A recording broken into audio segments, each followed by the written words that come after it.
വളരെയധികം ഞെട്ടൽ ഉണ്ടാക്കിയ വാർത്തയാണ് സംവിധായകൻ ഷാഫിയുടെ വിയോഗം തൊട്ടു പിന്നാലെ അതേ ദിവസം ഷാഫിയുടെ തന്നെ സിനിമയിലെ ബാലതാരം നികിതയുടേതും മരണം ഒരേ ദിവസം.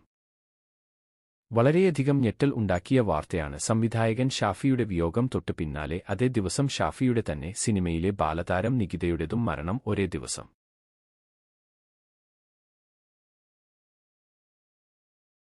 സെന്റ് തെരേസാസ് കോളേജ് മുൻ ചെയർപേഴ്സണും ബാലതാരവുമായ നികിത നയ്യാർ 21 അന്തരിച്ചു. വിൽസൺസ് ഡിസീസ് എന്ന അപൂർവ രോഗബാധയ്ക്ക് ചികിത്സയിലിരിക്കെയാണ് അന്ത്യം. സെന്റ് തെരേസാസ് കോളേജിലെ BSc സൈക്കോളജി വിദ്യാർത്ഥിനിയായിരുന്ന നികിത മേരിക്കുണ്ടാരു കുഞ്ഞാട് എന്ന ചിത്രത്തിൽ ബാലതാരമായിരുന്നു. രോഗം ബാധിച്ചു കഴിഞ്ഞ് 2 വട്ടം കരൾ മാറ്റിവയ്ക്കൽ ശസ്ത്രക്രിയയ്ക്ക് വിധേയയായി. രണ്ടാമത്തെ ശസ്ത്രക്രിയ ഒരാഴ്ച മുൻപായിരുന്നു. പൊതുദർശനം തിങ്കളാഴ്ച രാവിലെ 8 മുതൽ ഇടപ്പള്ളി നേതാജി നഗറിലെ വീട്ടിൽ നടക്കും.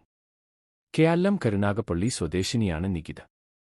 സെന്റ് തെരേസാസ് കോളേജ് മുൻ ചെയർപേഴ്സണും ബാലതാരവുമായ നികിത നയ്യാർ 21 അന്തരിച്ചു.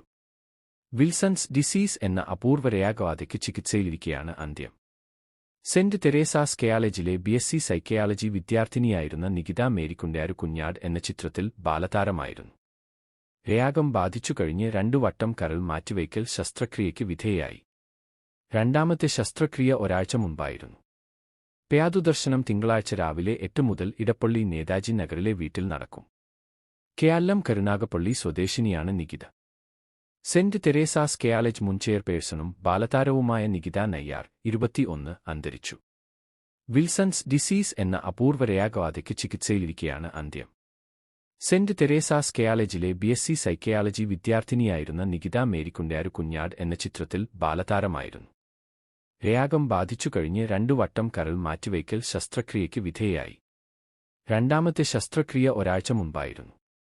പൊതുദർശനം തിങ്കളാഴ്ച രാവിലെ 8 മുതൽ ഇടപ്പള്ളി നേതാജി നഗറിലെ വീട്ടിൽ നടക്കും. കേരളം കരുനാഗപ്പള്ളി സ്വദേശിനിയാണ് നികിത.